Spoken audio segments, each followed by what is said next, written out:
Hey everyone, welcome to Hands on Books. I'm going to start this episode with a brief reading from a book I just finished, The Alienist by Machado de Assis. Last Christmas, one of my wife's cousins got me a bunch of Brazilian books, and this is one of the ones I've read so far, and I really liked it. And just a little bit about him before we start, most just from the Wikipedia page. He lived from 1839 to 1908, and he was a novelist, playwright, poet, and short story writer, widely regarded as the greatest writer of Brazilian literature. Born in Rio de Janeiro, from a poor family, he was the grandson of freed slaves, and he barely studied in public schools and never attended university. His work shaped the realist movement in Brazil, and he became known for his wit and his eye-opening critiques of society. Generally considered to be his greatest works are Dom Casmurro, Memórias Póstumas de Brás Cubas, Posthumous Memories of Brás Cubas, also confusingly translated sometimes in English as Epitaph of a Small Winter, and Quincas Borba, or Philosopher or Dog. In 1893, he published A Missa do Galo, Midnight Mass, often considered to be the greatest short story in Brazilian literature. And he's often included in lists that are like top 100 writers in history, so he's a really big deal, especially for Brazilians. So this book is The Alienist by Machado de Assis, and I didn't know this, an alienist is kind of an old school term for a psychiatrist or psychopathologist is what he's called in this book, and it's about a psychopathologist who is struggling to define madness, and he creates an asylum in this small community, and it's about the community's reaction to him sort of imposing his experiments and definitions of madness upon them. So let's dig in. First published in 1882, this little-known gem from one of Latin America's greatest and rarely translated writers asks questions that have yet to be answered. How can one individual judge another's sanity? And what do you do when your community is held to ransom by a mad despot who does a frighteningly good impression of a rational human being? Simão Bacamarte is a scientist of rare talents. After a glittering career in Europe, he shuns a job offer from the King of Portugal, no less, to return to his native Brazil. Once there, he dedicates himself to psychology, a burgeoning field that's still unheard of in small-town Itaguaí. He begins by opening the town's first asylum, and soon afterwards sets about filling it with patients. But it turns out to be no straightforward task. First he must decide what it means to be insane, and before long the asylum's wards begin to fill. And this is a quick one, about 80 or so pages, so if you decide to pick it up, it won't take too long for you to finish it. Translated by William L. Grossman. First appeared in 1881. Chapter 1. How Itaguaí acquired a madhouse. The chronicles of Itaguaí relate that in remote times a certain physician of noble birth, Simão Bacamarte, lived there, and that he was one of the greatest doctors in all Brazil, Portugal, and the Spains. He had studied for many years in both Padua and Coimbra, when, at the age of 34, he announced his decision to return to Brazil and his hometown of Itaguaí. The King of Portugal tried to dissuade him. He offered Bacamarte his choice between the presidency of Coimbra University and the office of Chief Expediter of Government Affairs. The doctor politely declined. Science, he told His Majesty, is my only office. Itaguaí, my universe. He took up residence there and dedicated himself to the theory and practice of medicine. He alternated therapy with study and research. He demonstrated theorems with poultices. In his 40th year, Bacamarte married the widow of a circuit judge. Her name was Dona Evarista da Costa y Mascarenhas, and she was neither beautiful nor charming. One of his uncles, an outspoken man, asked him why he had not selected a more attractive woman. The doctor replied that Dona Evarista enjoyed perfect digestion, excellent eyesight, and normal blood pressure. She had had no serious illnesses, and her urinalysis was negative. It was likely she would give him healthy, robust children. If, in addition to her physiological accomplishments, Donna Evarista possessed a face composed of features neither individually pretty nor mutually compatible. He thanked God for it, for he would not be tempted to sacrifice his scientific pursuits to the contemplation of his wife's attractions. But Donna Evarista failed to satisfy her husband's expectations. She produced no robust children, and, for that matter, no puny ones either. The scientific temperament is by nature patient. Baccamarch waited 3, 4, 5 years. At the end of this period, he began an exhaustive study of sterility. He reread the books of all the authorities, including the Arabian, sent inquiries to the Italian and German universities, and finally recommended a special diet. But Donna Evarista, nourished almost exclusively on succulent Itaguaí pork, paid no heed. And to this lack of wifely submissiveness, understandable but regrettable, we owe the total extinction of the Baccamarchian dynasty. The pursuit of science is sometimes itself therapeutic. Dr. Baccamarch cured himself of his disappointment by plunging even deeper into his work. It was at this time that one of the byways of medicine attracted his attention, psychopathology. The entire colony, and, for that matter, the kingdom itself, could not boast one authority on the subject. It was a field, indeed, in which little responsible work had been done anywhere in the world. Samuel Baccamarch saw an opportunity for Lusitanian and, more specifically, Brazilian science to cover itself with imperishable laurels, an expression he himself used, but only in a moment of ecstasy and within the confines of his home. To the outside world he was always modest and restrained, as befits a man of learning. "The health of the soul," he exclaimed, "the loftiest possible goal for a doctor." "For a great doctor like yourself, yes." This emendation came from Crispin Suarez, the town druggist and one of Baccamarch's most intimate friends. The chroniclers chide the Itaguaí town council for its neglect of the mentally ill. Violent madmen were locked up at home, peaceable lunatics were simply left at large, and none, violent or peaceable, received care of any sort. Samuel Baccamarch proposed to change all this. He decided to build an asylum, and he asked the council for authority to receive and treat all the mentally ill of Itaguaí in the surrounding area. He would be paid by the patient's family, or, if the patient was very poor, by the council. The proposal aroused excitement and curiosity throughout the town. There was considerable opposition, for it is always difficult to uproot the established way of doing things, however absurd or evil it may be. The idea of having madmen live together in the same house seemed itself to be a symptom of madness, as many intimated even to the doctor's wife. "Look, Donna Evarista," said Father Lopez, the local vicar. "See if you can't get your husband to take a little holiday. In Rio de Janeiro, maybe. All this intensive study, a man can take just so much of it, and then his mind—" Donna Evarista was terrified. She went to her husband and said that she had a consuming desire to take a trip with him to Rio de Janeiro. There, she said, she would eat whatever he thought necessary for the attainment of a certain objective. But the astute doctor immediately perceived what was on his wife's mind, and replied that she need have no fear. He then went to the town hall, where the council was debating his proposal, which he supported with such eloquence that it was approved without amendment on the first ballot. The council also adopted a tax designed to pay for the lodging, sustenance, and treatment of the indigent mad. This involved a bit of a problem, for everything in Itaguaí was already being taxed. After considerable study, the council authorized the use of 2 plumes on the horses drawing a funeral coach. Anyone wishing to take advantage of this privilege would pay a tax of a stated amount for each hour from the time of death to the termination of the rites of the grave. The town clerk was asked to determine the probable revenue from the new tax, but he got lost in arithmetical calculations, and one of the councilmen, who was opposed to the doctor's undertaking, suggested that the clerk be relieved of a useless task. "The calculations are unnecessary," he said, "because Dr. Baccamarch's project will never be executed. Who ever heard of putting a lot of crazy people together in one house?" But the worthy councilman was wrong. Baccamarch built his madhouse on New Street, the finest thoroughfare in Itaguaí.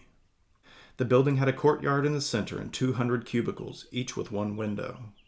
The doctor, an ardent student of Arabian lore, found a passage in the Quran in which Muhammad declared that the insane were holy, for Allah had deprived them of their judgment in order to keep them from sinning. Baccamarch found the idea at once beautiful and profound. and he had the passage engraved on the facade of the house. But he feared that this might offend the vicar, and, through him, the bishop. Accordingly, he attributed the quotation to Benedict VIII. The asylum was called the Greenhouse, for its windows were the first of that color ever seen in Itaguaí. The formal opening was celebrated magnificently. People came from the entire region, some even from Rio de Janeiro, to witness the ceremonies, which lasted 7 days.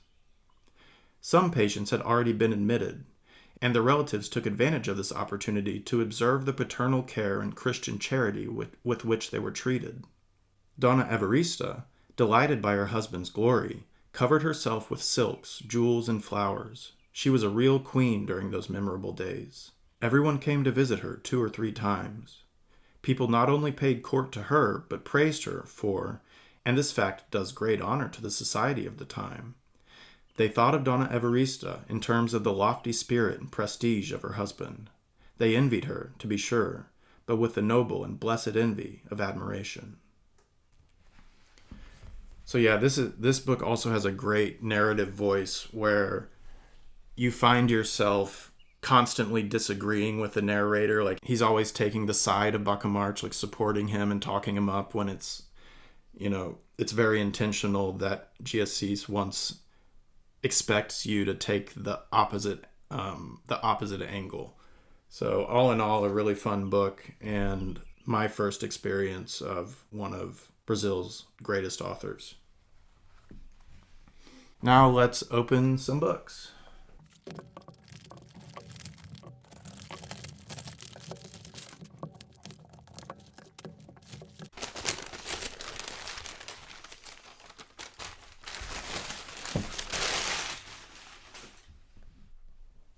All right, this is The Dog of the South by Charles Portis, probably best known as the author of True Grit, and someone really famous for the quality of his writing. Ray Midge is a peaceful, forgiving sort. Yet there are some insults no man can take sitting down, like when his wife Norma runs off with her baboon-like ex-husband Guy Dupree, taking not only Ray's American Express card and one of his guns, but his lovingly maintained blue Ford Torino. Losing Norma is one thing, but the idea of Dupree's hairy paws ineptly grinding the gears of the famous Ford in Little Rock is enough to send Ray Midge into orbit. So he waits for the credit card billings to come in, and sure enough the course of the shameful lovebirds becomes clear: Mexico and Point South. Determined to bring the Torino back dead or alive, Ray the Avenger sets off in pursuit. The thrill of the chase, gringos in tequila land. Of course there are some obstacles along the way, such as a hurricane, a jail, 2 elderly lady missionaries who make converts by showing Tarzan movies, a blonde in a flower sack dress who stirs Ray's passions, and Dr. Rio Symes, a Louisiana MD on the lam who lives in a bus called The Dog of the South. That's where the title comes in. The rest you'll have to find out for yourself.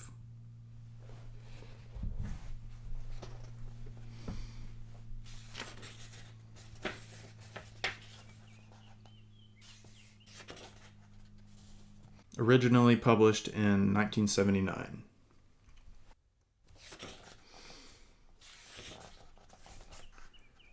All right, we'll read a few pages and keep going. I'm not going to finish a whole chapter. Chapter 1. My wife Norma had run off with Guy Dupree, and I was waiting around for the credit card billings to come in so I could see where they had gone. I was biding my time. This was October. They had taken my car and my Texaco card and my American Express card. Dupree had also taken from the bedroom closet my good raincoat and a shotgun and perhaps some other articles. It was just like him to pick the 410, a boy's first gun. I suppose he thought it wouldn't kick much, that it would kill or at least rip up the flesh in a satisfying way without making a lot of noise or giving much of a jolt to his sloping monkey shoulder. When the receipts arrived, they were in lumpy envelopes, and the sums owed were such that American Express gave way to panic and urged me to call B. Tucker in New York at once and work out terms of payment. It was my guess that this Tucker was only a house name, or maybe a hard woman who sat by a telephone all day with a Kool in her mouth. I got out my road maps and plotted the journey by following the sequence of dates and locations on the receipts. I loved nothing better than a job like that, and I had to laugh a little as the route took shape. What a trip. What a pair of lovebirds. Pure Dupree. The line started in Little Rock and showed purpose as it plunged straight down into Texas. Then it became wobbly and disorderly. There was one grand loop that went as far west as Moffitt's Texaco station in San Angelo, where sheep grazed. And there were tiny epicycles along the way that made no sense at all. I was reminded of the dotted line in history books that represents the aimless trek of Hernando de Soto, a brave soldier who found no gold but only hardship in a wide, muddy river to which his body was at last committed. At night, they say. What a man! I was at that time fascinated by the great captains of history, and I sometimes became so excited when reading about such men as Lee or Hannibal, both defeated, it occurs to me, that I would have to get up and walk around the room to catch my breath. Not that there was space for any real strolling in our apartment on Gum Street. Norma wanted to move to a bigger place, and so did I, to a bigger and quieter place. But I resisted going to the houses and apartments she had scouted out because I knew from experience that they would not be suitable. The last one had been a little chocolate-brown cottage with a shed of the same rich color in the backyard. The real estate fellow showed us around, and he talked about the rent-like payments. In the shed, we came across an old man lying on a cot. He was eating nuts from a can and watching a daytime television show. His pearly shins were exposed above his socks. A piece of cotton covered one eye. "That's Mr. Proctor," said the real estate bird. "He pays $50 a month for the shed, and you can apply that, see, on your note." I didn't want an old man living in my backyard, and the real estate bird said, "Well, tell him to hit the road then." But I didn't want to do that either, to Mr. Proctor.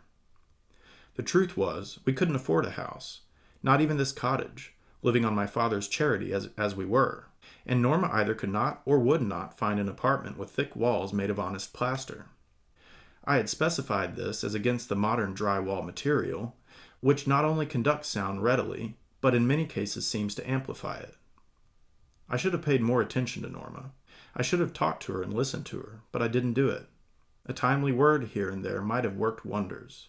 I knew she was restless, and anxious to play a more active part in life. She spoke in just those terms, and there were other signals as well. She announced one day that she wanted to give a party in our apartment with the theme of "Around the World in 80 Days." I couldn't believe my ears. A party! She talked about applying for a job as stewardess with Braniff Airlines. She bought a bicycle, an expensive multi-geared model, and joined a cycling club against my wishes. The idea was that she and her chums would pedal along leafy country lanes, shouting and singing like a bunch of Germans, but from all I could see, they just had meetings in the damp basement of a church. I could go on and on. She wanted to dye her hair. She wanted to change her name to Stacy or Pam or April. She wanted to open a shop selling Indian jewelry. It wouldn't have hurt me to discuss this shop idea with her. Big profits are made every day in that silver and turquoise stuff. But I couldn't be bothered. I had to get on with my reading. Now she was gone. She had gone to Mexico with Guy Dupree, for that was where my dotted line led. The last position was the Hotel Mogador in San Miguel de Allende, where I drew a terminal cross on the map with my draftsman's pencil and shaded it to give an effect of depth. The last receipt was just 12 days old.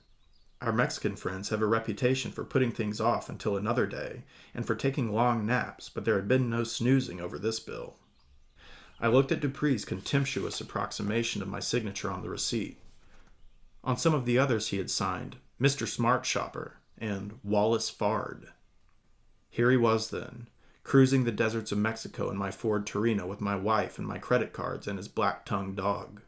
He had a chow dog that went everywhere with him, to the post office and ball games, and now that red beast was making free with his lion feet on my Torino seats. In exchange for my car, he had left me his 1963 Buick Special. I had found it in my slot at the Rhino Apartments parking lot, standing astride a red puddle of transmission fluid. It was a compact car, a rusty little piece of basic transportation with a V6 engine. The thing ran well enough, and it seemed eager to please, but I couldn't believe the Buick engineers ever had their hearts in a people's car. Dupree had shamefully neglected it. There was about a quarter turn of slack in the steering wheel, and I had to swing it wildly back and forth in a childlike burlesque of motoring. After a day or two I got the hang of it, but the violent arm movements made me look like a lunatic. I had to stay alert every second, every instant, to make small corrections. The car had 74,000 miles on it and the speedometer cable was broken. There was a hole in the floor on the driver's side, and when I drove over something white, the flash between my feet made me jump. That's enough on the car for now. Yeah, you definitely get an idea of the humor with which he writes, and I like the whole basis of the story is he's more pissed off about the car than his wife. Let's keep going. It smells great.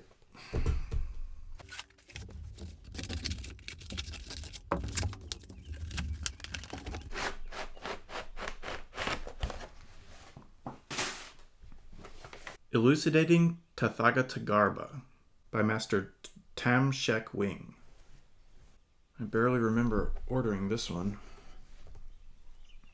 The teaching of Tathagatagarbha may appear simple on the surface, but in reality it is woven into many aspects of Buddha's teaching, making it difficult to grasp. Elucidating Tathagatagarbha is divided into 3 parts. Part 1 is on the profoundly secret Tathagatagarbha.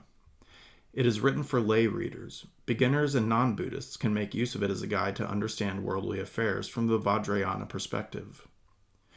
In Part 2, Tam discusses Buddhism against a backdrop of Western philosophy.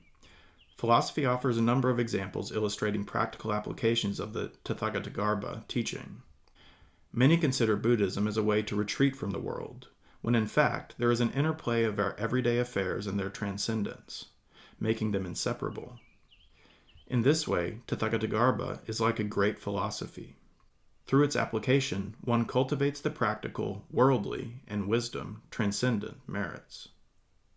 Part 3 is The White Conch Pearl, a poem of praise following the Buddhist scriptural tradition Tam wrote years ago, together with an in-depth commentary by the author. In praise of fourfold dependent origination, it is the author's hope that this book will create new awareness of the Tathagatagarbha teachings and dispel any misunderstandings about their true meaning. Tam Shek-wing, born in 1935, is a Buddhist scholar, painter, poet, writer, and social critic. He is the founder of the Vajrayana Buddhism Association and Sino-Tibetan Buddhist Studies Association in North America. Born in Guangzhou, China, Tam was exposed in his youth to subjects ranging from the arts to philosophy to science, laying the foundation for a long, multifaceted career. As a young man, he received systematic training in the Nyingma school of Tibetan Buddhism under the guidance of H.H. Dudjom Rinpoche, and was ordained as Vajracharya at the age of 38. As early as the late 1970s, Tam has been publishing writings on Buddhism, with an emphasis on the teachings and meditative practice in Vajrayana Buddhism. Tam helped organize the publication of the monograph series in Sino-Tibetan Buddhist Studies. The published works sparked interest in establishing new curricula in Buddhist studies in a number of universities in China, including Renmin University and Tsinghua University in Beijing, among others. He is a visiting professor at these universities. Master Tam lives in Toronto, Canada, with his family. Let's check it out. Published in 2018.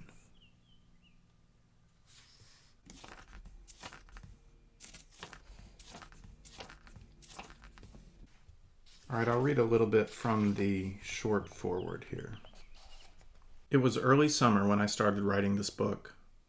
A student serving me for more than 2 decades was seriously ill and was caught on the boundary between life and death. Looking out through the windows while visiting her, I could see a large patch of flourishing grass. Flocks of white birds flew frequently towards the sun in an arrow formation. It was a scene full of vitality, which triggered a deep sigh from one of the other visitors. I knew what that visitor had in mind. Her sympathy with the patient, induced by the vitality, contrasted all about us. In that moment, I reflected on the 2 levels of the Buddhist thought of Tathagatagarbha, preached in the Lankavatara Sutra, Tathagatagarbha and Alaya Vijnana. The deep sigh was a normal human reaction. On one hand, it reflected the abundance of vitality, while on the other it acknowledged the impending termination, an ordinary state, a state of Alaya Vijnana. How about Tathagatagarbha? It is non-arising and non-ceasing. This is what Buddhists call the Dharmakaya and the merits of Dharmakaya. Abiding in the realm of Tathagatagarbha does not mean not showing compassion towards the dying person, but at the same time, one also recognizes that dying needs not be the exhaustion of vitality. Explaining this realm of Tathagatagarbha clearly is difficult. Therefore, it is called a very deep secret and a secret meaning of the Buddhas. I was reticent to say anything to the visitor who sighed because of this difficulty. However, I am aware that if the thought of Tathagatagarbha is clearly explained, it becomes easier for people to face the boundary between life and death. What is the use of studying Buddhism, after all? There are two levels for those studying Buddhism. Abiding in the phenomenal realm, in the realm of Alaya Vijnana, this is the ordinary level. Hence, a person has responsibilities to his or her family and to the community, to render them harmonious and prosperous. People studying Buddhism should respect life, respect the transition of time and seasons and the vitality of nature. Observing these, they would be spared from wars, disasters, and epidemics. Abiding in the wisdom realm, the realm of Tathagatagarbha, is equally real. However, when looking back at the phenomenal realm, it is seen like a tiny drop of dew, or a bubble floating in a stream, like a flash of lightning in a summer cloud, or a flickering lamp, an illusion, a phantom, or a dream. As mentioned in the Diamond Sutra, only from this perspective can the phenomenal realm be seen to be empty or void. This can be called the ultimate level. Therefore, it is inappropriate for beginners in Buddhist studies to emphasize the realization of emptiness. While their minds still abide in the phenomenal realm, their psyches are still dominated by the senses and discursive consciousness. Emphasizing every dharma is empty, at this stage, would trap them in conceptualization at the expense of reality. Hence, it would be idealistic. Buddhism is not idealistic. It is the recognition of how the phenomenal realm comes into being as such, enabling one to disentangle from the binding of the conscious mind and to enter into a realm that is beyond description. For the moment, we can provisionally call it emptiness. Practicing in the phenomenal realm is one thing. Naturally dissociating the conscious mind from the phenomenal realm through practice is a different level. The former is called the realm of Alaya Vijnana, and the latter is called the realm of Tathagatagarbha. Combining the two is Tathagatagarbha Alaya Vijnana, as it is termed in the Lankavatara Sutra. It does not matter if readers do not understand the foregoing explanation of this very secret and inconceivable Tathagatagarbha right away. I will try my best to explain it as clearly as possible in the subsequent chapters. Once one understands what emptiness is, one can enhance their attitude towards life as well as their ultimate goal of studying Buddhism.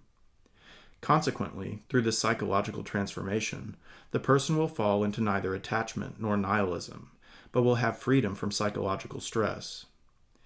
In our day-to-day world, few people have this freedom. Rather, most human relationships are characterized by multiple networks of conflicting ideas within which only bondage prevails. Nevertheless, the thought of Tathagatagarbha is indeed profound and broad-based. It is omnipresent in the limitless and boundless Dharmadhatu, the realm of Dharma. Though Elucidating is the title of this book, the content is analogous to the comparison of a mustard seed to Mount Sumeru. It is not sufficient to express 1/1000th of the inconceivable Tathagatagarbha. While reading this book, readers are advised not to be bound by the text, especially the metaphors. Sticking with conceptualized terms and metaphors, the realms realized by such reading would fall within the bounds of the conscious mind, and that is further away from the realm of Tathagatagarbha.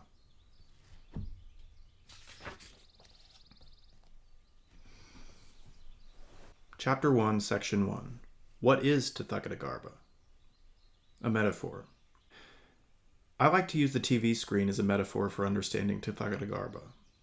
The images shown on the screen are themselves a world. Everything within this world is absolutely real for the people living within the screen. The characters, the languages, the things, the events, and the loves and hatreds of all kinds. Buddhists divide such a world into two parts, the world of sentient beings and the world of non-sentient beings. The former refers to the world of creatures with feelings and consciousness, including human beings and animals. The latter refers to the rest of the world apart from sentient beings, the natural world of mountains, streams, and trees, as well as artifacts such as towns, countries, and roads. Within these two parts, in one world, sentient beings treat manifestation as existence, so the two worlds appear to them as equally real. Yet, such reality is established from the standpoint of the self. Taking human beings as an example, every person holds his or her own self as real. Thus, my mental activities are real. What I see, hear, and touch, and so on, is completely real. This is particularly true of what I think, which becomes my knowledge, experience, rules, and principles. Many Western philosophers define reality in this manner. Buddhists do not deny this view, as it is the reality of the phenomenal realm. As mentioned before, people within the TV screen treat their world as real. However, they do not know that their world exists within the parameters of the screen. Owing to their unawareness, they do not understand the context of the screen. Therefore, they dwell in the phenomenal realm, taking it as their point of view and knowing nothing else. Buddhists refer to them as worldlings, unenlightened people. I like that word, worldlings. If a person within the TV screen could let their consciousness leave it, their cognition would be totally different. From that new perspective, one can easily recognize that within the TV screen, the two parts of the world are just images. Buddhists refer to such images as dreams, illusions, reflections, mirages, and so on. They call the sensations generated from such a recognition as wisdom, prajna. Now one stays within the realm of wisdom, and one's viewpoint is established on the basis of this wisdom.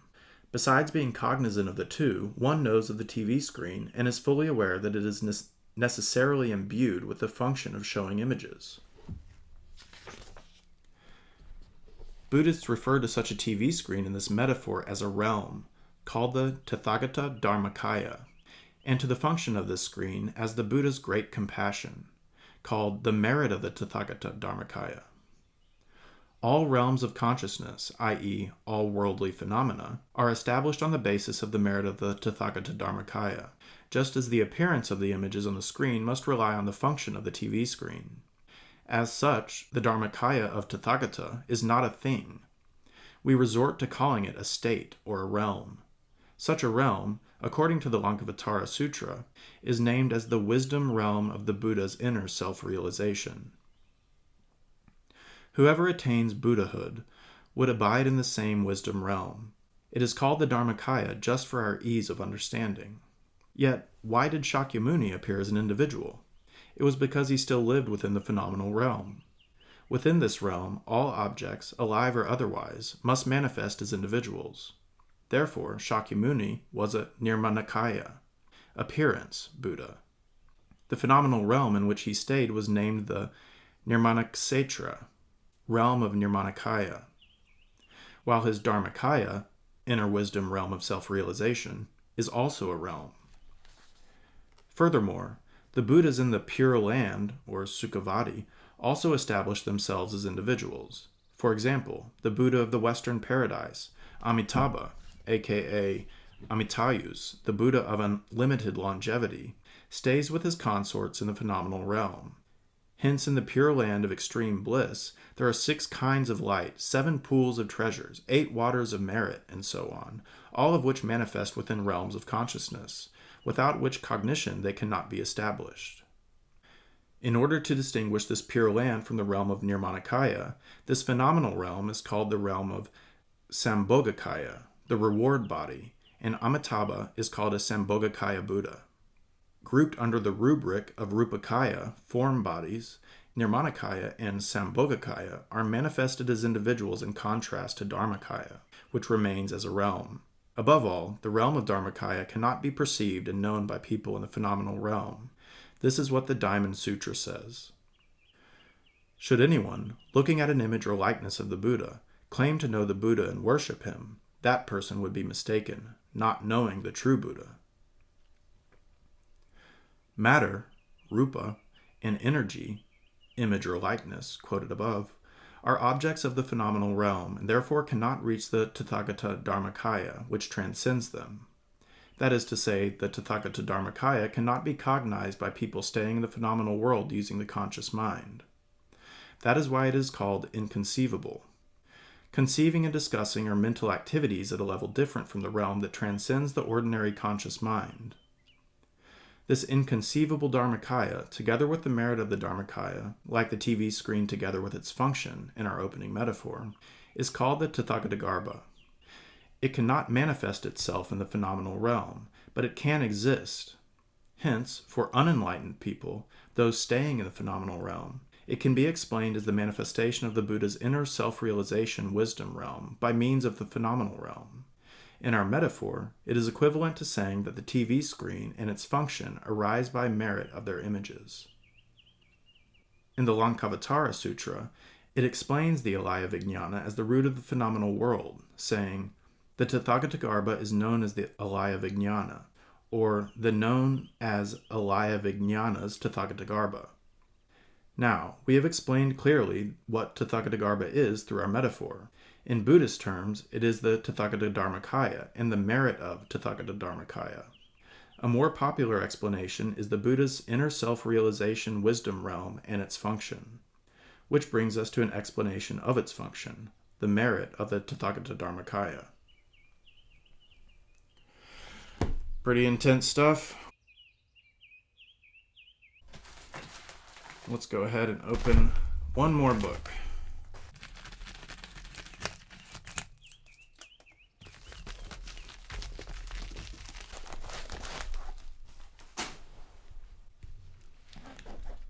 This is the Gospel of Sri Ramakrishna, the unabridged version.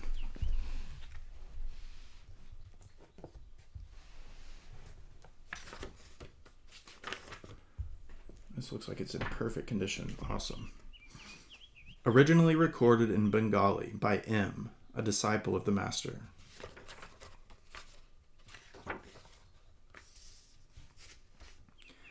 Translated into English with an introduction by Swami Nikhilinanda.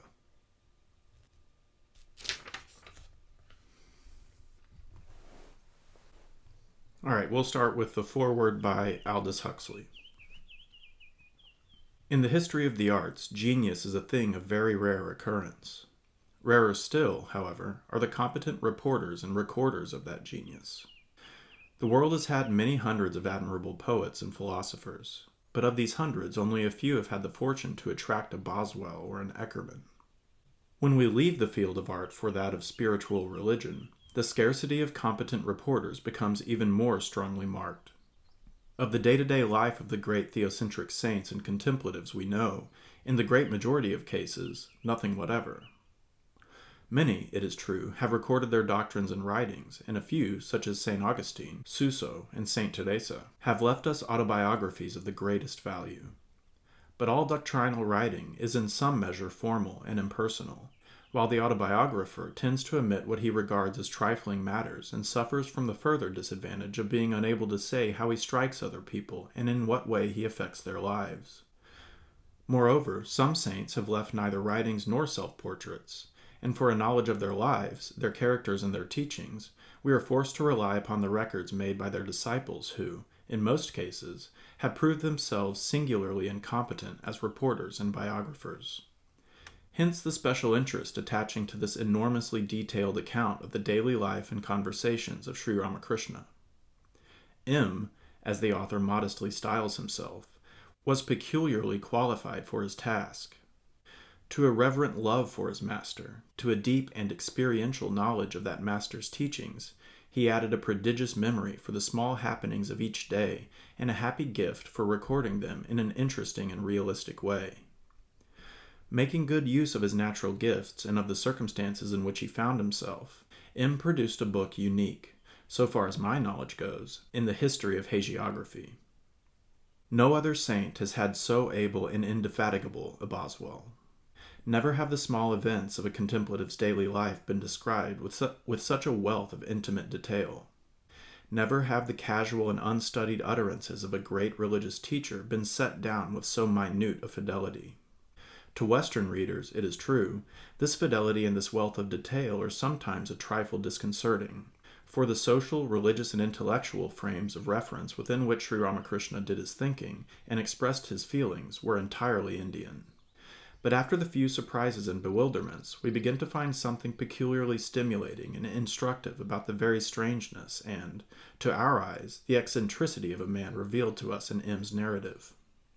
What a scholastic philosopher would call the accidents of Ramakrishna's life were intensely Hindu, and therefore, so far as we in the West are concerned, unfamiliar and hard to understand. Its essence, however, was intensely mystical and therefore universal.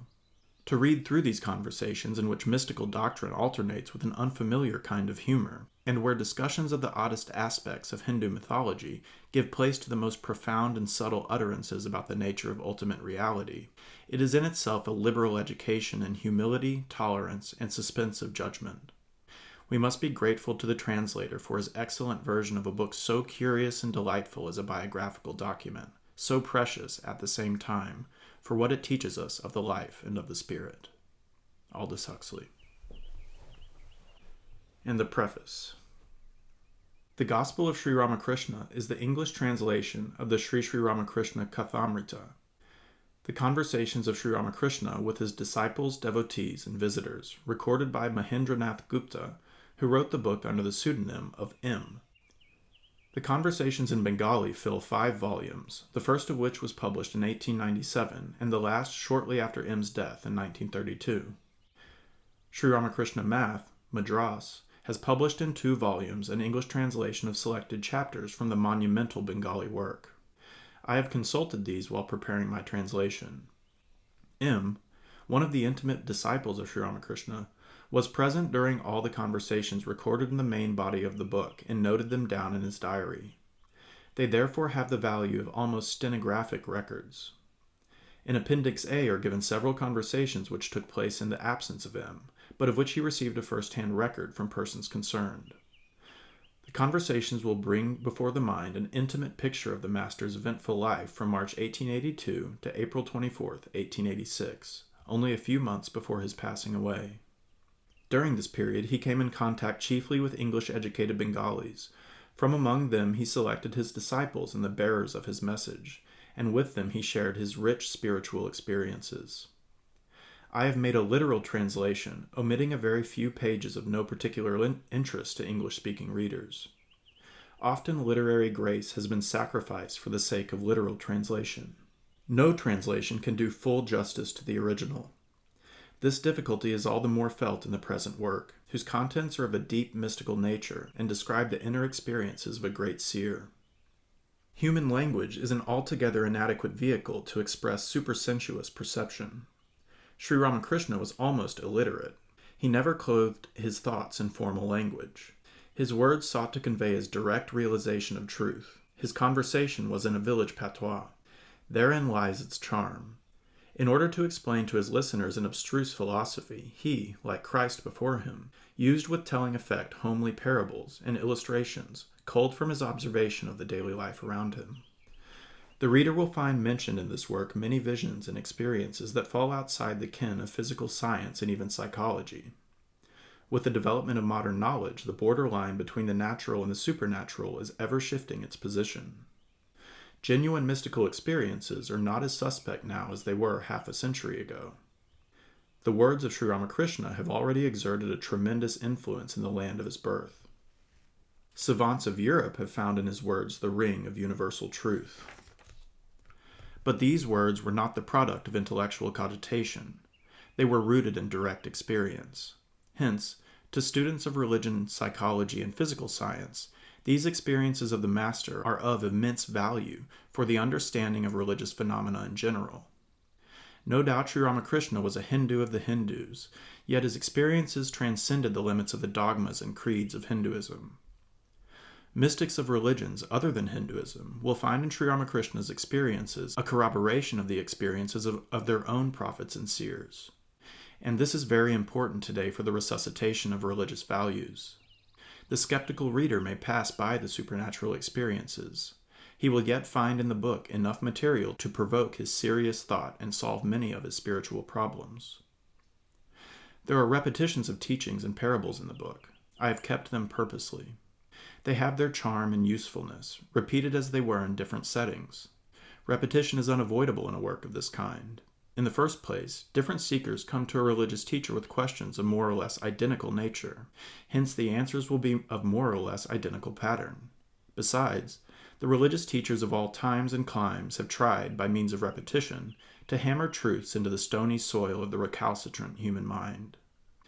Finally, repetition does not seem tedious if the ideas repeated are dear to a man's heart. I have thought it necessary to write a rather lengthy introduction to the book. In it, I have given the biography of the master, descriptions of people who came in contact with him, short explanations of several systems of Indian religious thought intimately connected with Sri Ramakrishna's life, and other relevant matters which, I hope, will enable the reader better to understand and appreciate the unusual contents of this book. It is particularly important that the Western reader, unacquainted with Hindu religious thought, should first read carefully the introductory chapter, in order that he may fully enjoy these conversations. Many Indian terms and names have been retained in the book for want of suitable English equivalents. Their meaning is given either in the glossary or in the footnotes. The glossary also gives explanations of a number of expressions unfamiliar to Western readers. The diacritical marks are explained under Notes of Pronunciation. In the introduction, I have drawn such material from the life of Sri Ramakrishna, published by the Advaita Ashrama, Mayavati, India. I have also consulted the excellent article on Sri Ramakrishna by Swami Nikhilinanda in the second volume of the Cultural Heritage of India. This book contains many songs sung either by the master or by the devotees. These form an important feature of the spiritual tradition of Bengal, and were for the most part written by men of mystical experience. For giving the songs their present form, I am grateful to Mr. John Moffat, Jr. In the preparation of this manuscript, I have received ungrudging help from several friends. Miss Margaret Woodrow Wilson and Mr. Joseph Campbell have worked hard in editing my translation. Miss Elizabeth Davidson has typed, more than once, the entire manuscript and rendered other valuable help. Mr. Aldous Huxley has laid me under a debt of gratitude by writing the foreword. I sincerely thank them all. In the spiritual firmament, Sri Ramakrishna is a waxing crescent. Within 100 years of his birth and 50 years of his death, his message has spread across land and sea. Romain Rolland has described him as the fulfillment of the spiritual aspirations of the 300 millions of Hindus for the last 2,000 years.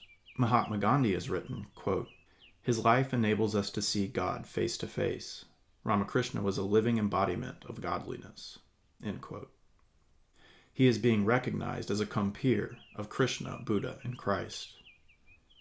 The life and teachings of Sri Ramakrishna have redirected the thoughts of the denationalized Hindus to the spiritual ideals of their forefathers.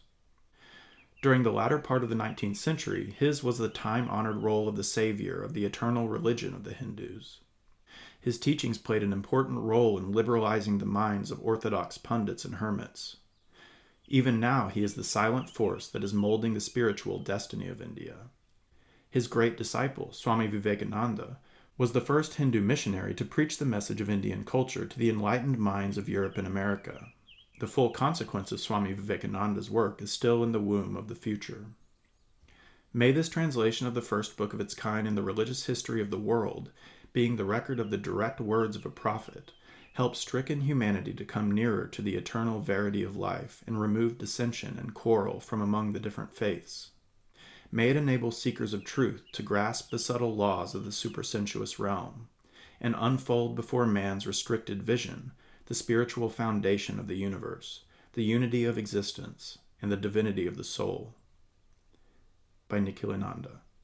New York, Sri Ramakrishna's birthday, February 1942. So I'm going to read a little bit from the introduction and a little bit from the very beginning of the Gospel. Sri Ramakrishna, the God-man of modern India, was born at Kamarpukur. This village in the Hooghly district preserved during the last century the idyllic simplicity of the rural areas of Bengal. Situated far from the railway, it was untouched by the glamour of the city. It contained rice fields, tall palms, royal banyans, a few lakes, and 2 cremation grounds. South of the village, a stream took its leisurely course. A mango orchard dedicated by a neighboring zemindar to the public use was frequented by the boys for their noonday sports. A highway passed through the village to the great temple of Jagannath at Puri, and the villagers, most of whom were farmers and craftsmen, entertained many passing holy men and pilgrims. The dull round of the rural life was broken by lively festivals, the observance of sacred days, religious singing, and other innocent pleasures. About his parents, Sri Ramakrishna once said, "My mother was the personification of rectitude and gentleness. She did not know much about the ways of the world. Innocent of the art of concealment, she would say what was in her mind. People loved her for her open-heartedness. My father, an Orthodox Brahmin, never accepted gifts from the Shudras. He spent much of his time in worship and meditation, and in repeating God's name and chanting his glories. Whenever in his daily prayers he invoked the goddess Gayatri, his chest flushed and tears rolled down his cheeks. He spent his leisurely hours making garlands for the family deity, Raghuvir." Khudiram Chattopadhyaya and Chandra Devi, the parents of Sri Ramakrishna, were married in 1799. At that time, Khudiram was living in his ancestral village of Diraipur, not far from Kamarpukur. Their first son, Ramkumar, was born in 1805, and their first daughter, Katyayani, in 1810. In 1814, Khudiram was ordered by his landlord to bear false witness in court against a neighbor. When he refused to do so, the landlord brought a false case against him and deprived him of his ancestral property. Thus dispossessed, he arrived, at the invitation of another landlord, in the quiet village of Kamarpukur, where he was given a dwelling and about an acre of fertile land. The crops from this little property were enough to meet his family's simple needs. Here he lived in simplicity, dignity, and contentment.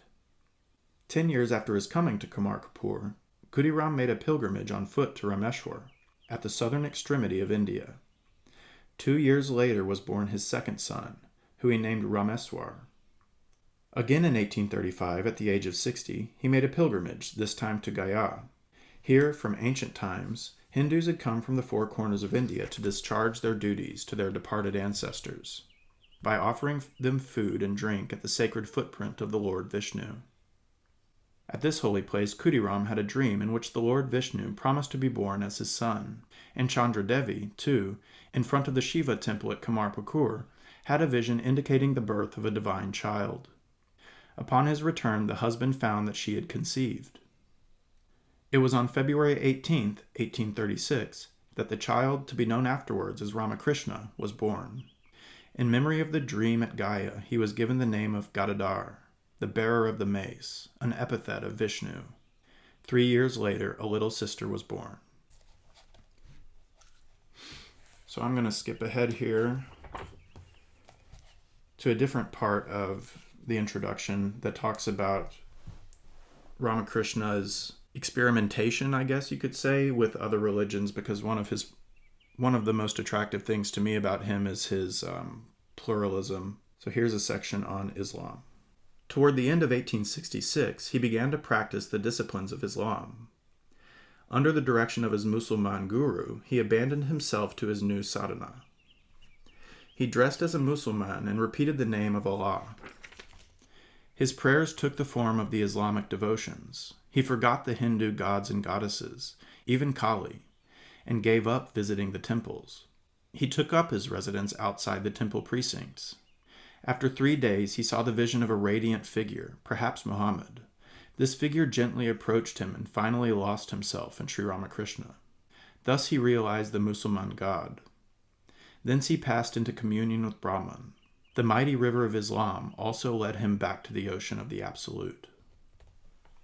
Christianity. 8 years later, sometime in November 1874, Sri Ramakrishna was seized with an irresistible desire to learn the truth of the Christian religion. He began to listen to readings from the Bible by Sambhu Charan Malik, a gentleman of Calcutta and a devotee of the Master. Sri Ramakrishna became fascinated by the life and teachings of Jesus. One day he was seated in the parlor of Jadu Malik's garden house at Dakshineswar, when his eyes became fixed on a painting of the Madonna and Child. Intently watching it, he became gradually overwhelmed with divine emotion. The figures in the picture took on life, and the rays of light emanating from them entered his soul. The effect of this experience was stronger than that of the vision of Muhammad. In dismay, he cried out, "O Mother, what are you doing to me?" And, breaking through the barriers of creed and religion, he entered a new realm of ecstasy. Christ possessed his soul. For 3 days he did not set foot in the Kali temple. On the fourth day, in the afternoon, as he was walking in the Panchavati, he saw coming toward him a person with beautiful large eyes, serene countenance, and fair skin. As the two faced each other, a voice rang out in the depths of Sri Ramakrishna's soul. Behold the Christ, who shed his heart's blood for the redemption of the world, who suffered a sea of anguish for love of men.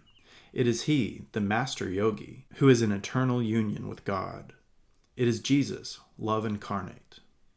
The Son of Man embraced the Son of the Divine Mother and merged in him. Sri Ramakrishna realized his identity with Christ, as he had already realized his identity with Kali, Rama, Hanuman, Radha, Krishna, Brahman, and Muhammad. The Master went into Samadhi and communed with the Brahman with attributes. Thus he experienced the truth that Christianity, too, was a path leading to God consciousness. Till the last moment of his life, he believed that Christ was an incarnation of God. But Christ, for him, was not the only incarnation. There were others, Buddha, for instance, and Krishna. Attitude toward different religions. Sri Ramakrishna accepted the divinity of Buddha and used to point out the similarity of his teachings to those of the Upanishads. He also showed great respect for the Tirthankaras, who founded Jainism, and for the 10 gurus of Sikhism. But he did not speak of them as divine incarnations. He was heard to say that the gurus of Sikhism were the reincarnations of King Janaka of ancient India. He kept in his room at Dakshineswar a small statue of Tirthankara Mahavira and a picture of Christ, before which incense was burnt morning and evening. Without being formally initiated into their doctrines, Sri Ramakrishna thus realized the ideals of religions other than Hindus. He did not need to follow any doctrine. All barriers were removed by his overwhelming love of God. So he became a master who could speak with authority regarding the ideas and ideals of the various religions of the world. I have practiced, said he, all religions, Hinduism, Islam, Christianity, and I have also followed the paths of the different Hindu sects. I have found that it is the same God toward whom all are directing their steps, though along different paths. You must try all beliefs and traverse all the different ways once. Wherever I look, I see men quarreling in the name of religion, Hindus, Mohammedans, Brahmos, Vaishnavas, and the rest. But they never reflect that he who is called Krishna is also called Shiva, and bears the name of the primal energy, Jesus, and Allah as well. The same Rama with 1,000 names. A lake has several ghats.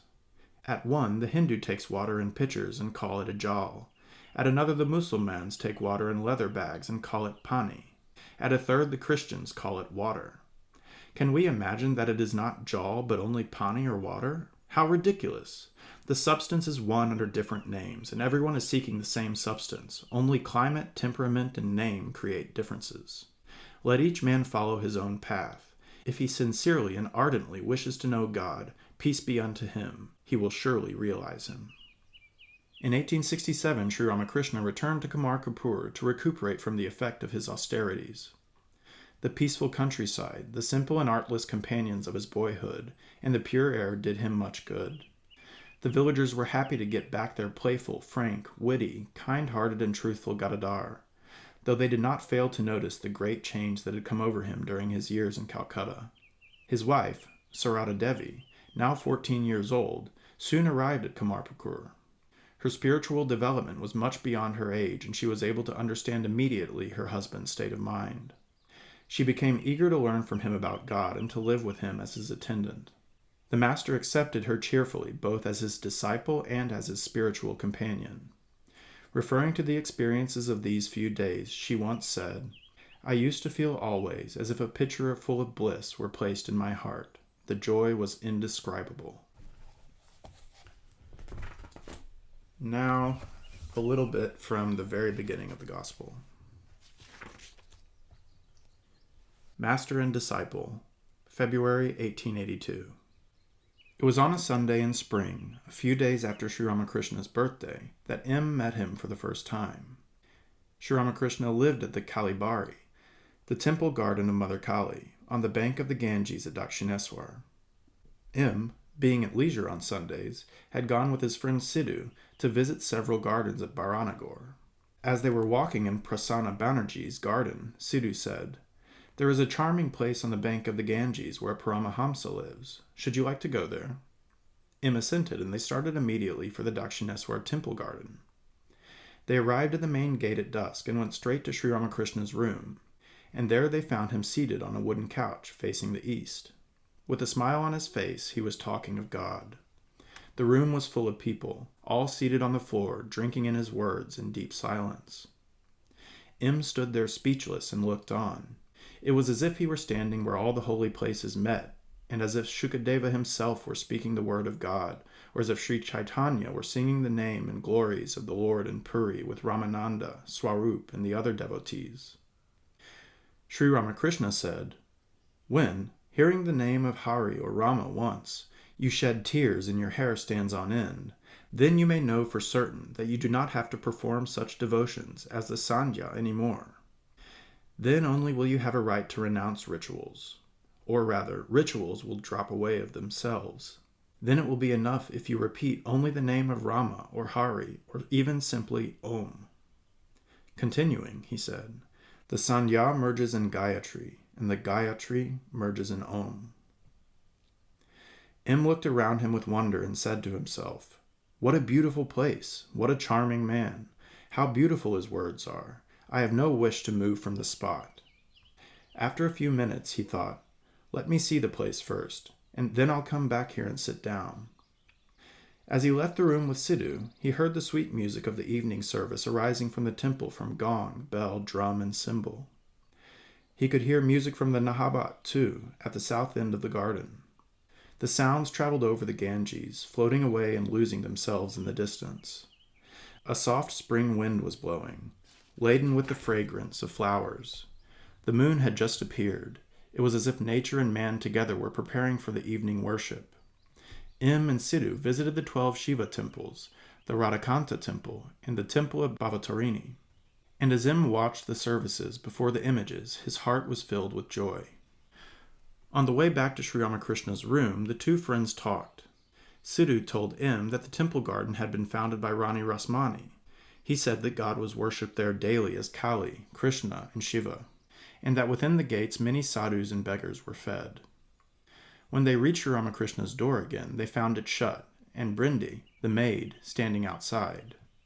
Im, who had been trained in English manners and would not enter a room without permission, asked her, "Is the holy man in?" Brindi replied, "Yes, he's in the room." "How long has he lived here?" "Oh, he has been here a long time." "Does he read many books?" "Books? Oh dear no, they're all on his tongue." Im had just finished his studies in college. It amazed him to hear that Sri Ramakrishna read no books. "Perhaps it is time for his evening worship. May we go into the room? Will you tell him we are anxious to see him?" "Go right in, children. Go in and sit down." Entering the room, they found Sri Ramakrishna alone, seated on the wooden couch. Incense had just been burnt, and all the doors were shut. As he entered, Im with folded hands saluted the master. Then, at the master's bidding, he and Sidhu sat on the floor. Sri Ramakrishna asked them, "Where do you live? What is your occupation? Why have you come to Baranagar?" Im answered the questions, but he noticed that now and then the master seemed to become absent-minded. Later he learned that this mood is called bhava, ecstasy. It is like the state of the angler who has been sitting with his rod. The fish comes and swallows the bait, and the float begins to tremble. The angler is on the alert. He grips the rod and watches the float steadily and eagerly. He will not speak to anyone. Such was the state of Sri Ramakrishna's mind. Later Im heard, and himself noticed, that Sri Ramakrishna would often go into this mood after dusk, sometimes becoming totally unconscious of the outer world. "Perhaps you want to perform your evening worship. In that case, may we take our leave?" Im said. Sri Ramakrishna, still in ecstasy, replied, "No. Evening worship? No, it is not exactly that." After a little conversation, Im saluted the master and took his leave. "Come again," Sri Ramakrishna said. On his way home, Im began to wonder. Who is this serene-looking man who is drawing me back to him? Is it possible for a man to be great without being a scholar? How wonderful it is! I should like to see him again. He himself said, "Come again." I shall go tomorrow or the day after.